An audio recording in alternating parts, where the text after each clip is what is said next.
Things are not as they appear to be. And in Washington, that's not unusual. In fact, that may be the norm, that in Washington, things are often not what they appear to be. If you follow the news, you've been seeing reports of Elon Musk and DOGE and getting rid of waste and fraud and abuse by the billions, if not trillions of dollars. And yet we are meeting here today, though, because Congress, namely the Senate, wants to increase federal spending.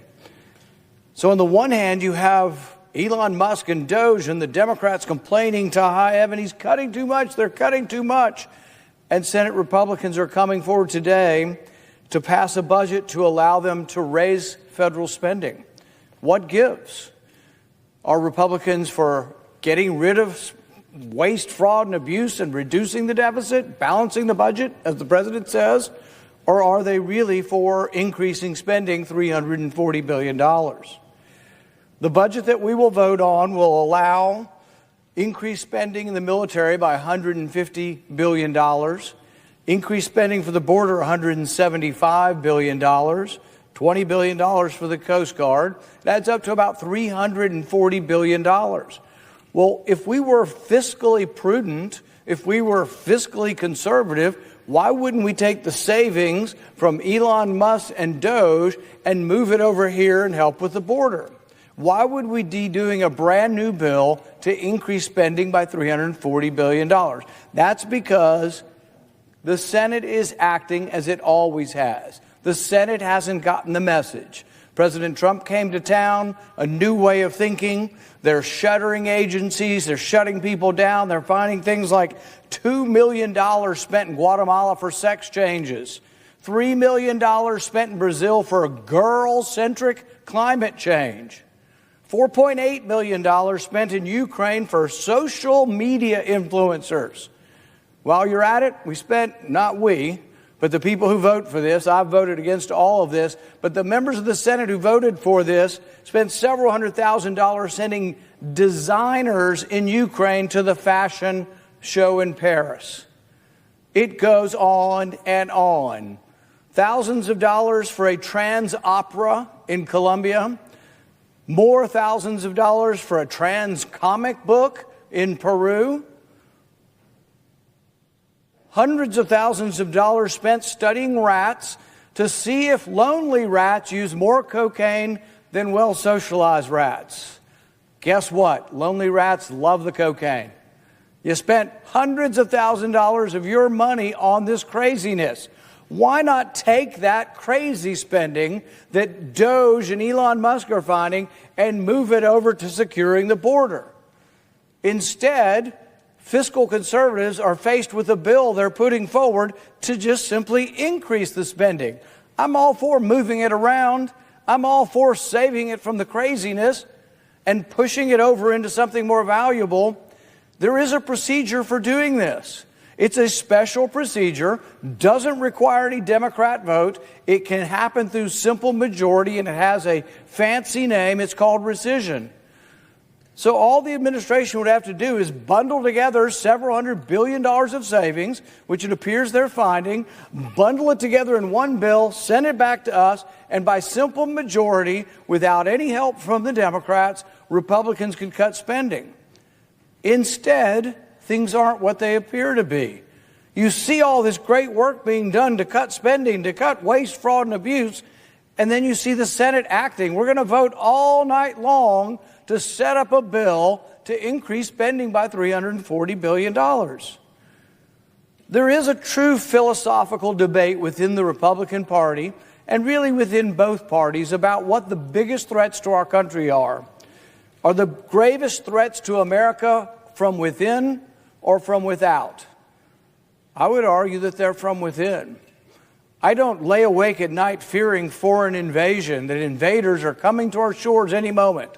Doesn't mean we shouldn't be prepared, that we shouldn't defend ourselves, but it does mean that we don't have to have unlimited spending on our military. Look, many of my family have served, soldiers have to be paid, and we should take care of them. But at the same time, we shouldn't be everywhere around the world all the time. We spent close to $300 billion in Ukraine. We got soldiers all over Africa. We got soldiers in Syria, We got soldiers everywhere. We don't need to be doing that. If you want to put our military money and spending in perspective, we spend more than the next 9 countries combined.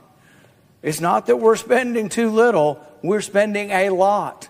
But if you decide that you want more money for the military, take it from the climate change, the girl-centric climate change in Brazil. Quit spending your money overseas. Over the years, we've given Egypt nearly $60 billion. Who runs Egypt? A general, where there are no elections. Kind of like Ukraine, where there's a president, but he doesn't have to run for re-election because he's canceled the elections. Why in the world will we be giving money hand over fist to dictators and people who don't stand for election? In Egypt, we gave it to one family, the Mubarak family. When he was finally ousted from power, he had $20 billion on him. Well, it actually wasn't all on him. A lot of it was in Swiss banks and all over the place, but he was worth $20 billion. And that's nothing. Each of his kids were worth another $5 billion. So he basically was able to steal $30 billion of the $60 billion that American taxpayers sent to Egypt. That's foreign aid. That's a story of your foreign aid, is you've been being ripped off decade after decade. But while Elon Musk and DOGE are doing their job, working overtime till late at night, finding us those savings from foreign aid, send them back. We spend $40 billion in foreign aid. You could send $30 billion back, and America would be safer and stronger, and you could put the $30 billion towards either to the military or to the border, your choice. There's money like that can be saved and moved around, but it's going to have to come back.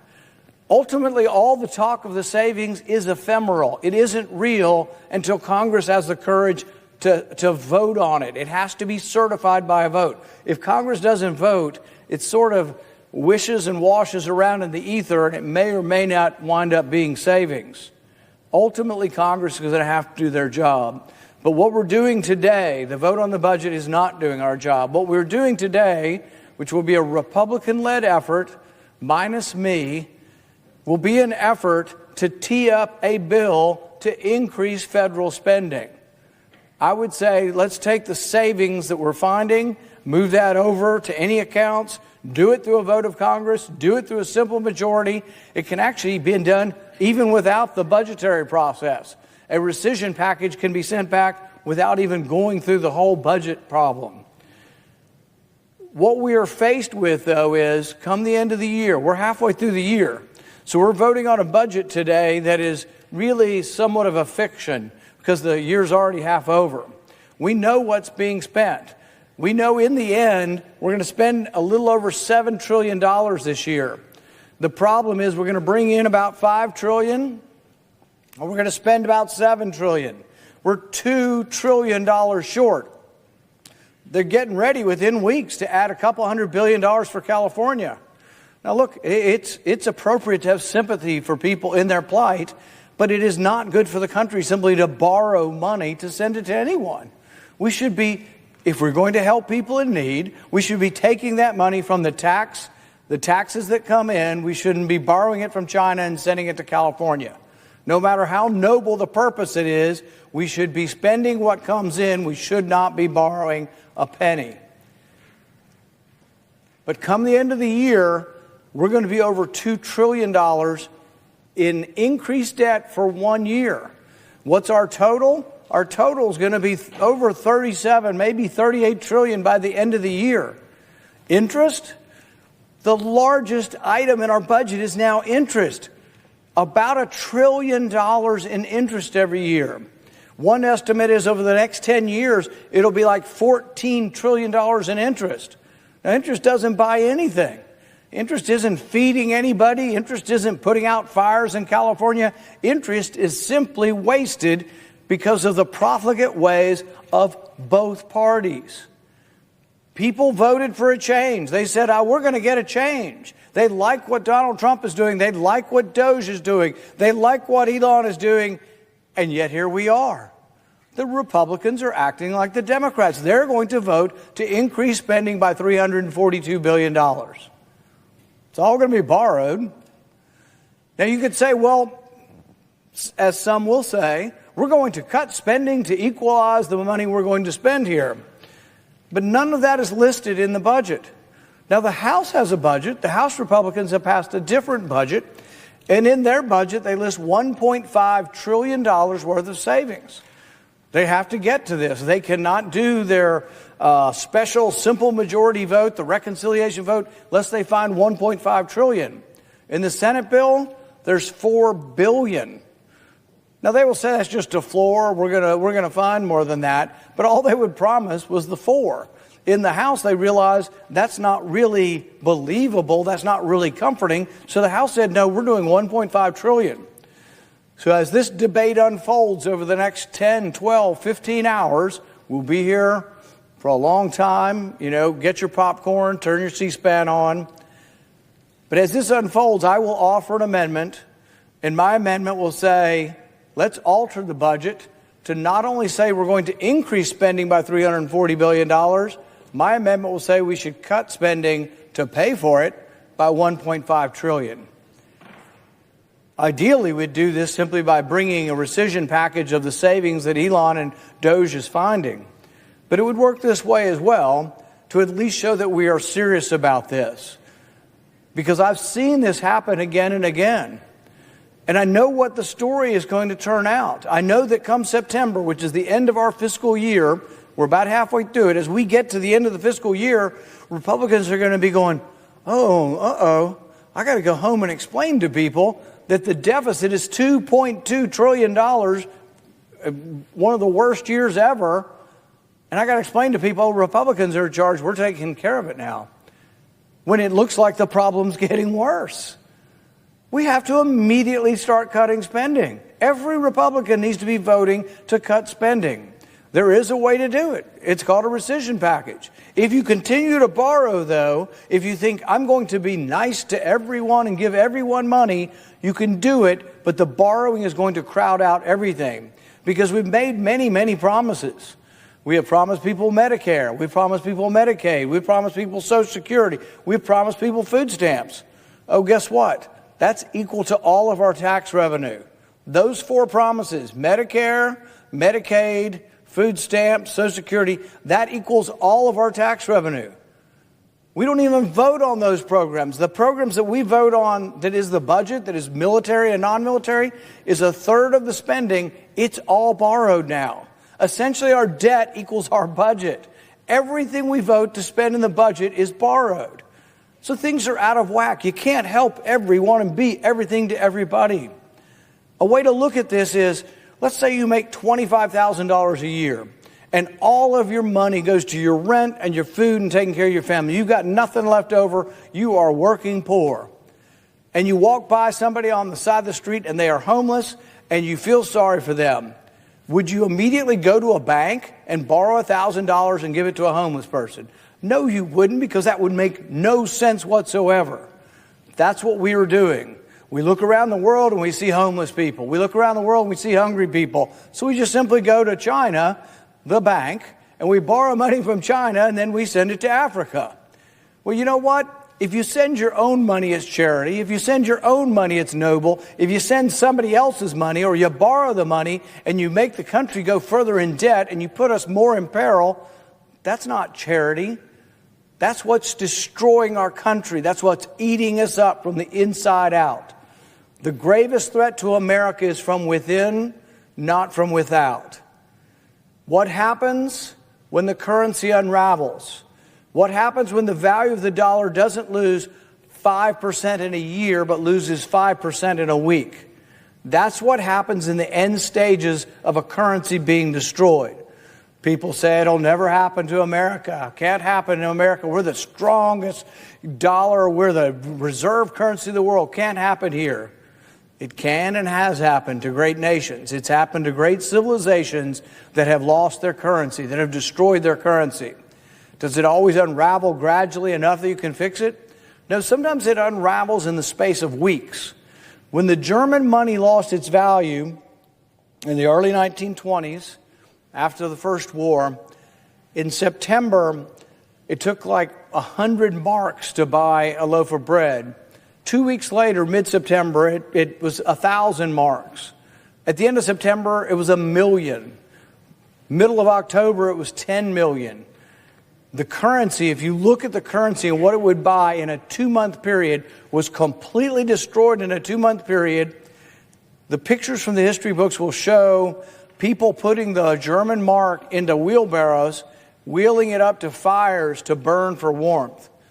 It was worth more as fuel than it was to buy things. The workers were demanding they be paid more than once a day because you had to go out and get your pay at noon and spend it then because it was worth half as much by the end of the day. That's what it looks like when a country destroys its currency. How do you destroy your currency? How does inflation occur?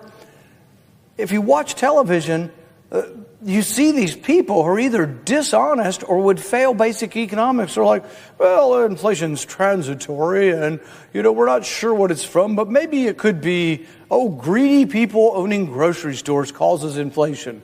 No, inflation is an economic fact. It comes from borrowing money, and the Federal Reserve prints up money to buy the borrowed money.